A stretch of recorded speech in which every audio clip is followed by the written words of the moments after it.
Hello, everyone. I hope you're doing well. Today, I wanted to share a particular experience that I had this morning and that had me reflect a lot into what this experience showed to me in terms of how I perceive reality. And it has to do, of course, with this perception that we have of negative entities.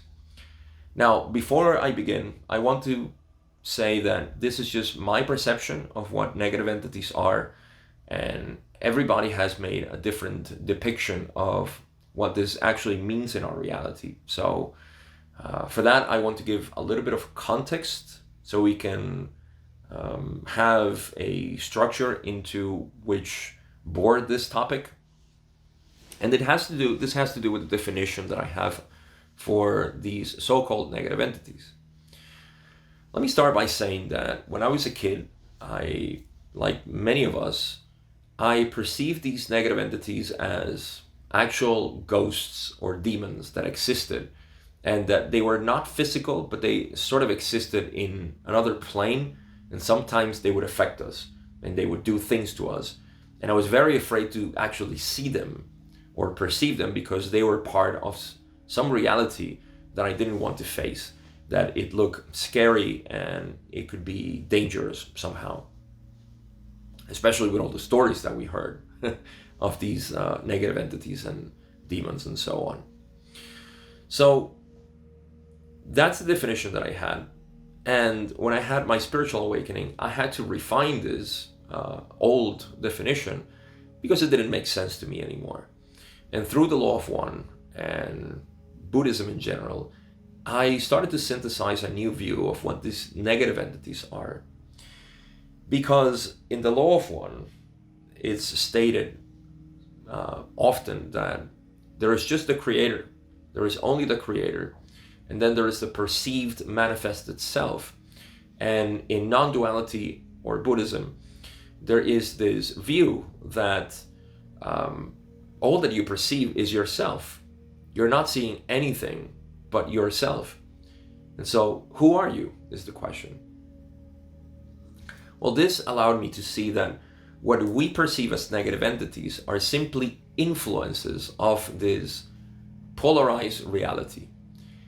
And we have to attribute this to that which is not. In other words, that which is false. All negative entities represent, in one way or another, in its potentially infinite ways of manifesting themselves, they represent actually the aspects of ourselves that is not true, that is false, the illusion. Now, we normally understand this as the illusion of separation. So any negative entity is representing that in us. How we process this, well, it's completely individual because all of us have different perceptions as to what is real and what is not. Now, in my experience today, what I had was what is called a sleep paralysis, which is not something often that happens to me. In fact, I think it has only happened a handful of times in my whole lifetime. But this sleep paralysis, what allowed me to do is that in this new state that I have been allowing myself to be, able to see the whole process of what's happening in sleep paralysis. Now, what is sleep paralysis? In short, sleep paralysis is when you wake up and your brain is still sort of stuck in that REM mode in which the body is unable to move. This is we think in science that is for safety, because we're having dreams and we may move and thrash around when we're dreaming. So cleverly, the brain says, let's shut down the motor system of the body. And so if you wake up into the waking state and you don't have control over your body, that's what it's called, sleep paralysis. Now, this is reported to be a very terrifying experience because people say, I saw entities, I saw some malevolent creature trying to take hold of me, and so on. This is fascinating, actually, because is there really a negative entity physically or metaphysically visible to you, trying to do something to you? Well, that's what the majority of people say. And that's what I would even think of myself back when I didn't have a good definition of what these negative entities are. Now, I will explain a little bit more of my experience, but let me give a little bit of context as to how we can react to these experiences. There is the most common reaction, which is to feel that you are helpless, that you are being absorbed by this demonic portal or entity into a realm in which you're never going to escape. Something like that. That's giving up into the negative feeling, the feeling of terror that the negative entity or the negative influence is trying to do on you, right? Then there is the possibility of one becoming evoking or invoking this light. Let's just call it light. It can take many forms. Again, it could be Jesus because you're devoted to Jesus, or it could be an angel, or it could be whatever other positive forms, thought forms that we have associated ourselves to be more in line with. And this starts to dissipate the negative entity, or simply the negative environment that is created. You invoking this light. This is by far the most recommended reaction that we can have when we experience this sleep paralysis in general. Now let me give another definition, okay? And we'll get back to these two modalities of reacting to sleep paralysis. But let me give a definition onto what I think negative entities are. First of all, I recognize that the only thing that exists is me, and who I am is not this manifested being. Who I am is pure consciousness. Now, this pure consciousness, though, filters itself through the mind, and the mind gives different colorations onto what this the self is. That's what we call the manifested self. And through these filters, there are certain views that are susceptible to attract what is called the negative influence, or that which is not. Now, of course, in the development of any being, spiritually speaking, what we're looking for is to shine light on these shadows, on these illusions, shine the light of awareness, you see? And so all those susceptibilities that I have to negative entities or negative influences, let's just call it things that I do not know, things that I know that I haven't become aware of myself, that's what negative entities are.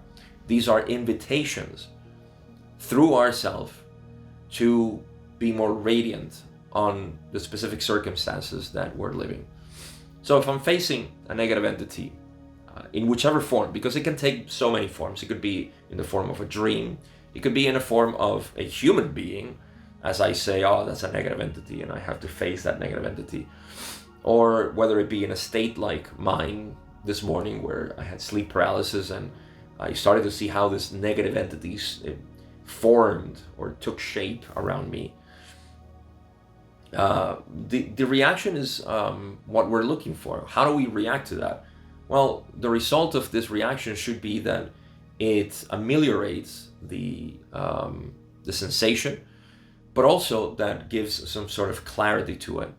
See, that's what we're looking for in any of these scenarios. So that's what a negative entity is. And going back now to the type of reactions that we can have, again, we can go into the negative pull that this negative entity may have, and we kind of just give up and live this nightmare, right? That's the common reaction that we have until it eventually leaves us alone. We say it leaves us alone.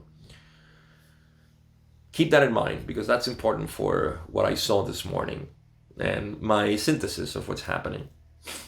But that is one reaction. We can completely get invested in the situation and the nightmare of this sensation and get lost there. But there's another reaction, which is what I suggested, that we invoke this light, whatever form it takes. Okay, and keep that in mind too. Form is important for this event that happened to me this morning. So we have that whatever it is that we create as the safe haven for us to latch onto. That's what's going to eliminate this sensation. So what is happening here? On the one hand, you're losing yourself in the experience of negativity, and you experience this nightmare. On the other hand, you are evoking or invoking this light, which again is the light of peace, harmony, just spiritual beings that are in alignment with you, and so on. So you're recurring to a particular form that will give you this light, and that is a very acceptable reaction. But you see, there is a third possibility to react to this, and this is something that you nourish over time, which is the absolute presence of the self.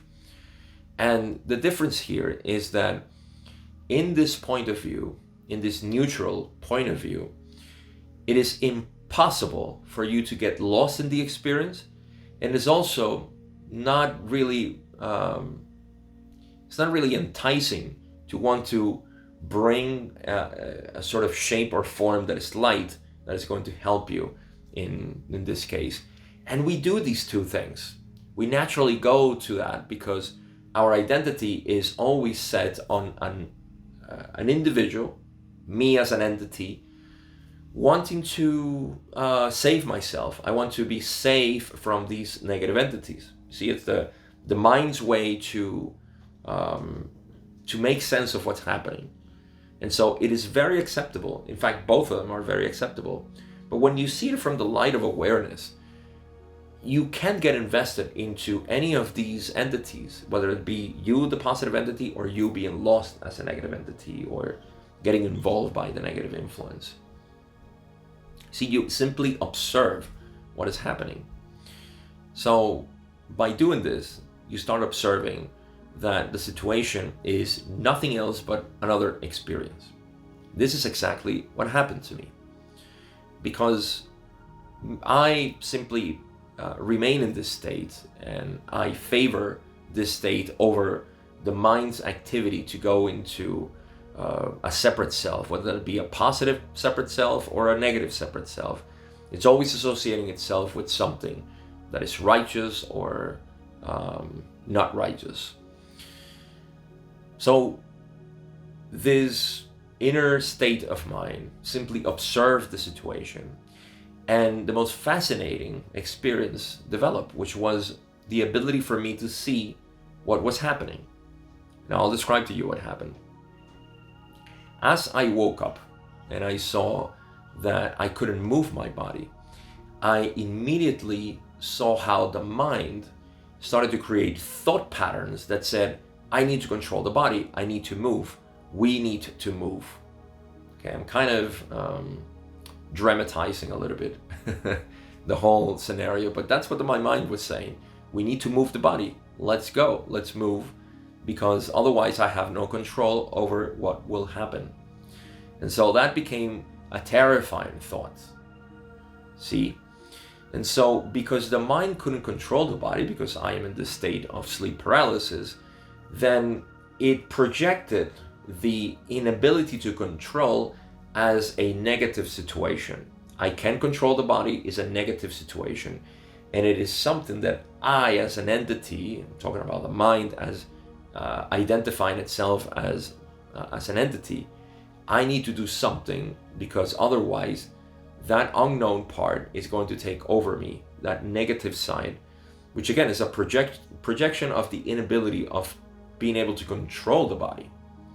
And so this dark being, which is not really a being or an entity, is simply the projection of the mind itself trying to make sense of why it doesn't have control.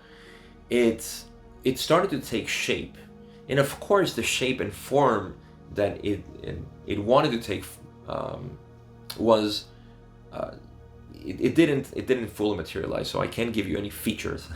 But I started to see how the mind was trying to give form to this, but my awareness was simply it wasn't invested in enough energy for this to create a full-fledged entity or demon or evil witch or some things that people actually report seeing, because the mind has already created this entity and you can see it. It usually takes a form. It doesn't take the form of something beautiful. It always takes the form of something that we, or the mind, can visualize as something terrible, something that we should be afraid of. It could be a snake, it could be a dragon, it could be, who knows, an ogre, whatever it is, goblins and so on. In the past we used to see all these creatures. Now we don't. Now we see different ones.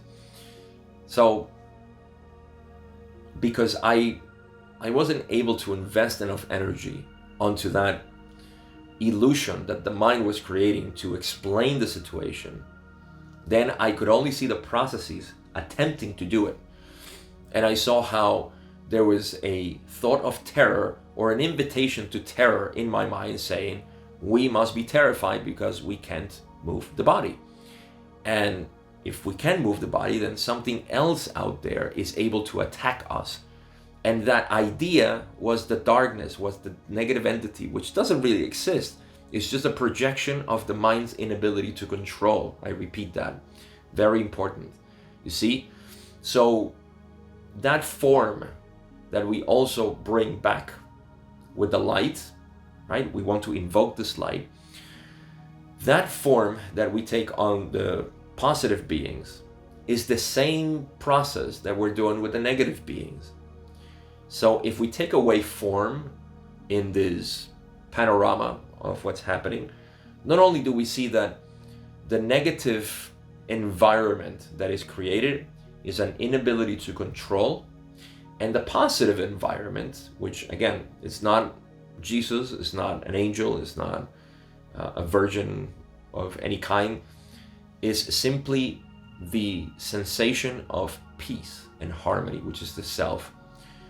So we are using our mind to create an entity, right, that takes form and shape to represent that which is within us, that is afraid, that which is frustrated, or that needs to control. So we take that form, and usually it's something that is not appealing. It's kind of it's disgusting, or it's terrifying. But we do make those forms. The environment itself is sort of neutral in reality. And then how do we get rid of it? When we invoke these shapes or forms that are positive, because we ascribe that view to it. And so we relieve ourselves, because we move into the light, if you will. But I am keen on talking about this middle way in which you don't invest your energy in either the positive side or the negative side. You simply remain present on the situation, and you're able to perceive everything as it's happening. You see, you will not feel elated by a savior who came over and, oh, it's Jesus who got me out of this mess, all those demons that were trying to pull me and so on. Or simply the positive being came to help me while I was being dragged onto hell by these negative entities, right?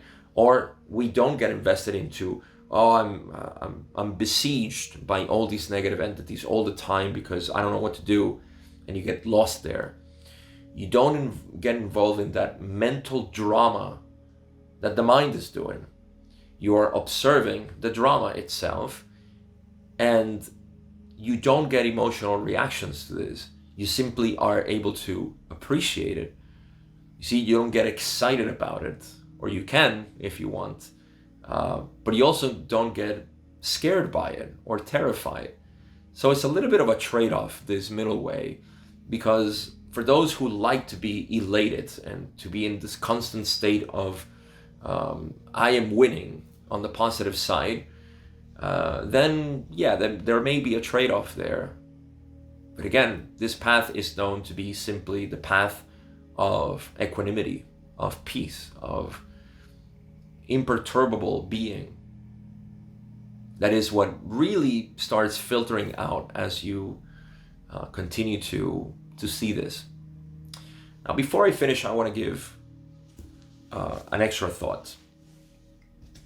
You see, I've been talking about the negative feeling of the sleep paralysis, but this negativity is also present in our own minds. And in fact, I won't elaborate, but we can see this thought pattern of negativity being also projected on other people.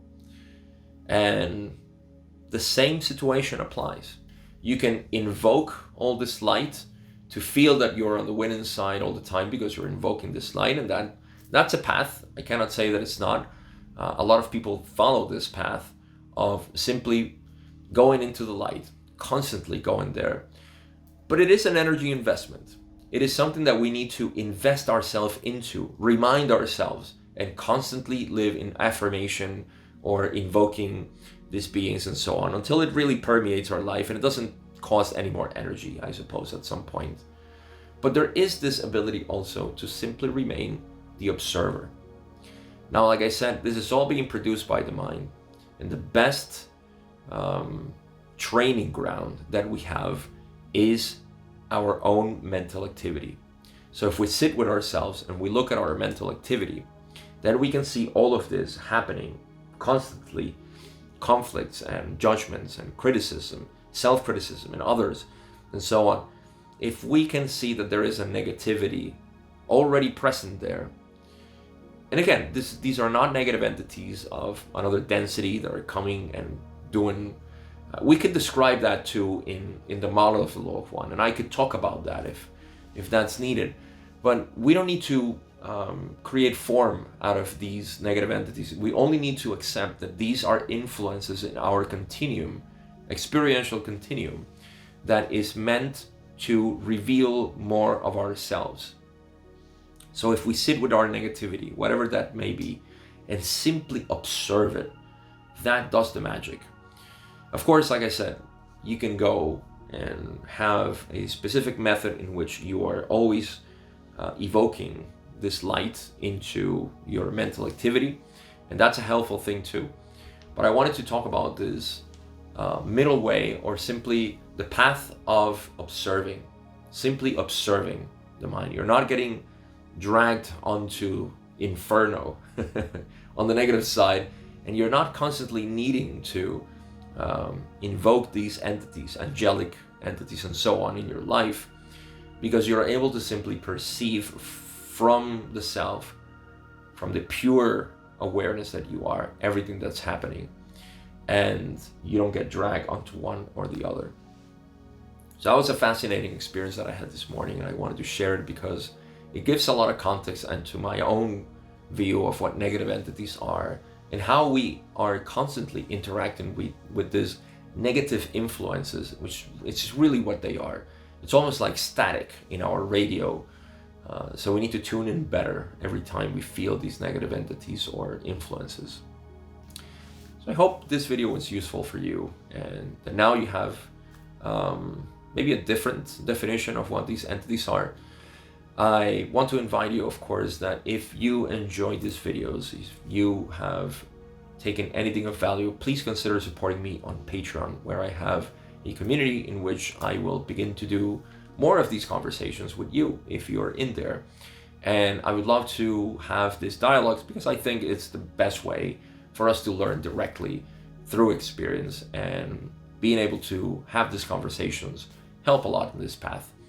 So again, in the description, you can find all the links for you to support me, which I highly appreciate. And of course, you're always getting something in return from that. That being said, I have nothing else to share, but say thank you in full gratitude for listening up to here. Take good care, and I'll see you in the next video.